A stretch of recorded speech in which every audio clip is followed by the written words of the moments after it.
शुद्धि के अद्य दिन मत विभाजन इस प्रकार है। हाँ 298, 298, ना 230। और इसके साथ ही शुक्रवार को लोकसभा में गिर गया संविधान में 131वां संशोधन बिल। यह बिल महिला आरक्षण कानून में संशोधन के लिए लाया गया था। संसद में महिलाओं को 33% आरक्षण देने वाले कानून में संशोधन और डिलिमिटेशन से जुड़े बिलों पर सत्ता पक्ष और विपक्ष के सांसदों के बीच बहस के बाद गृह मंत्री अमित शाह ने जवाब दिया था और फिर इस पर वोटिंग हुई थी। अमित शाह ने लोकसभा में चली बहस को सुनने के बाद विपक्ष के रवैये को महिला विरोध से जोड़ा। संघीय संतुलन बनाने रखना, लोकसभा में जनसंख्या के अनुरूप प्रतिनिधित्व आना और राज्यों की शक्तियों के बीच में भी संतुलन बनाना, ये परिसीमन के उद्देश्य संविधान सभा की चर्चा और हमारे संविधान में परिसीमन का जो जिक्र है उसमें कहे। इसके साथ साथ नए भूगोल, प्रशासनिक वास्तविकताओं और शहरीकरण और रोड, रास्ते, रेल से बढ़ी हुई कनेक्टिविटी और नए जिले, ये सबका संज्ञान परिसीमन में लेना होता है, क्योंकि ये सारी चीजें सांसद को अपनी ड्यूटी का निर्वहन करने के लिए बहुत जरूरी है। मान्यवर, संविधान के अनुच्छेद 81, 82 और 170 इसके अंदर इस सारे सिद्धांतों को समाहित किया गया है। इस बिल के संशोधन की जरूरत पर प्रधानमंत्री नरेंद्र मोदी ने भी अपना पक्ष रखा। उन्होंने कहा कि यह बिल देश की राजनीति की दिशा और दशा बदल देगा। हम भारतीय सब मिल करके देश को नई दिशा देने जा रहे हैं। हमारी शासन व्यवस्था को संवेदनशीलता से भरने का एक सार्थक प्रयास करने के लिए जा रहे हैं।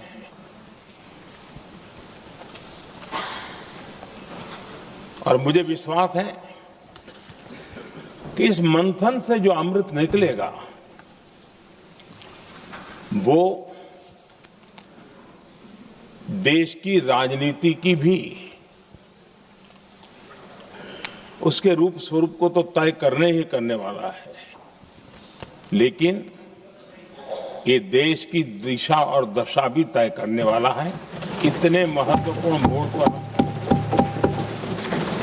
आज जीवन के हर क्षेत्र में हम देखें कि नारी शक्ति देश के गौरव को बढ़ाने वाले परचम लहराने में कहीं पीछे नहीं है जी। हम गर्व कर सकें इस प्रकार से जीवन के अलग अलग क्षेत्रों में आज हमारी माताएं, बहनें बहुत बड़ा योगदान, हमारी बेटियां तो कमाल कर रही हैं जीवन के हर क्षेत्र में।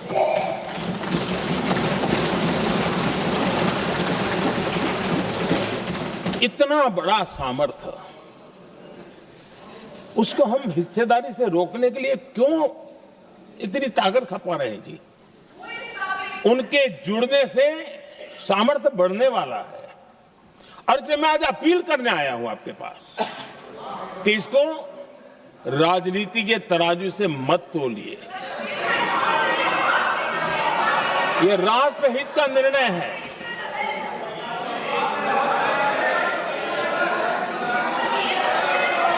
आदरणीय अध्यक्ष जी, आज का हमारे सामने अवसर एक साथ बैठ करके एक दिशा में सोच करके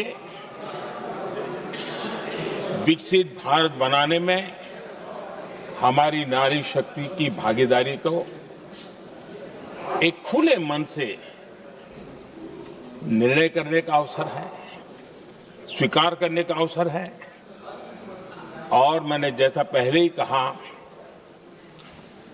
आज पूरा देश और विशेष करके नारी शक्ति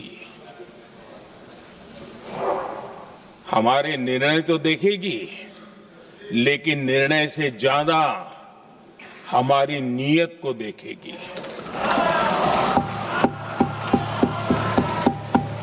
और इसलिए हमारी नीयत की खोट देश की नारी शक्ति कभी माफ नहीं करेगी। इस बिल पर प्रियंका गांधी ने बैकग्राउंड बताते हुए मोतीलाल नेहरू को याद किया, मूल अधिकारों की सूची पर बात की। फिर उन्होंने पंचायत में महिलाओं को 33% आरक्षण का अधिकार दिए जाने की बात याद दिलाई। प्रियंका ने आरोप लगाया कि इस बिल का विरोध बीजेपी काफी पहले से करती रही है। हमारे देश की राजनीतिक व्यवस्था में महिला आरक्षण लागू करना भी दुनिया में एक ऐसा ही अनोखा कदम था।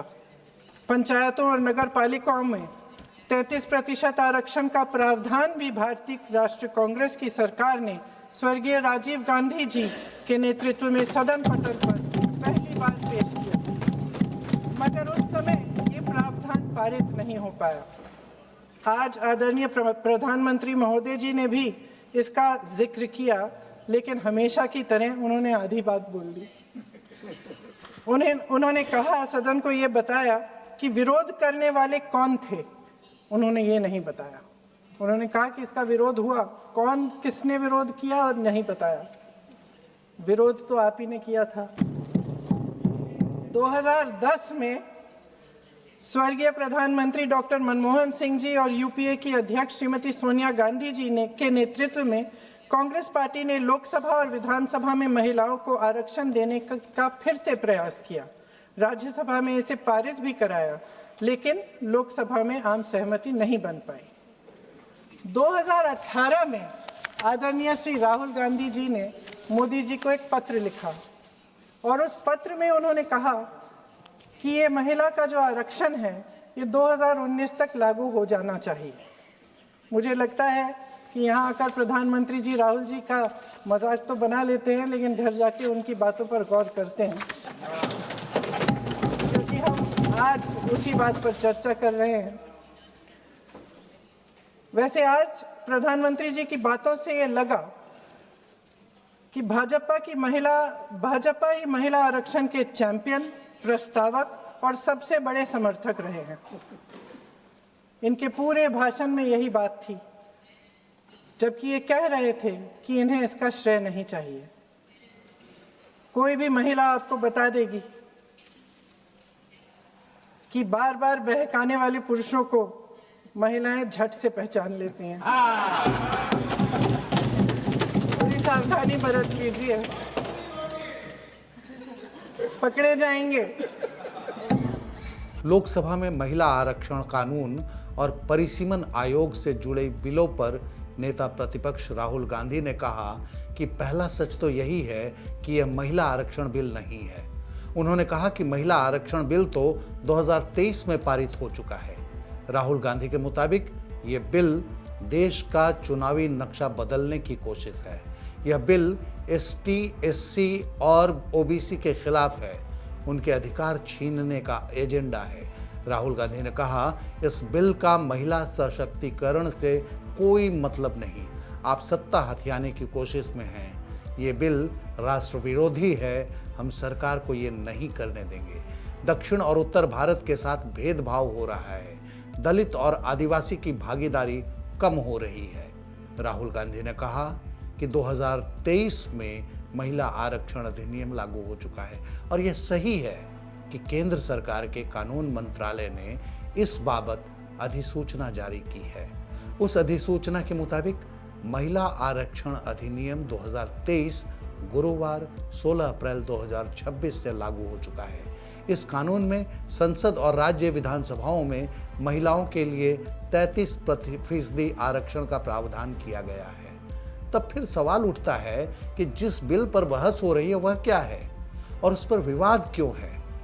बता दें कि सरकार के प्रस्तावित संविधान के 131वें संशोधन बिल 2026 में कहा गया है कि सीटों में आरक्षण डिमिलिटेशन के आधार पर लागू होगा, जबकि सरकार के इस कदम का विरोध करने वालों का कहना है कि इससे दक्षिण भारत की सीटें कम हो जाएंगी, देश की राजनीति और भौगोलिक स्थितियां बदल जाएंगी और भारत का जो संघीय ढांचा है उसका स्वरूप बदल जाएगा।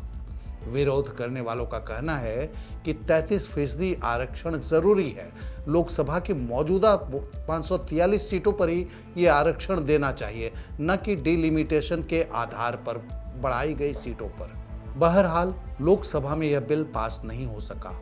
इसके बाद संसदीय कार्य मंत्री किरण रिजिजू ने कहा कि बाकी दोनों संशोधन बिलों को आगे नहीं बढ़ाने का फैसला किया गया है। इस खबर में फिलहाल इतना ही। देश और दुनिया की बाकी खबरों के लिए देखते रहिए India.com। अब आप जहां भी हैं वहीं से खबर भेज सकते हैं। आपके आसपास कुछ घट रहा है या कोई खास बात, तो बस अपना मोबाइल उठाइए और फिर न्यूज़ के ऐप पर शेयर कर दीजिए।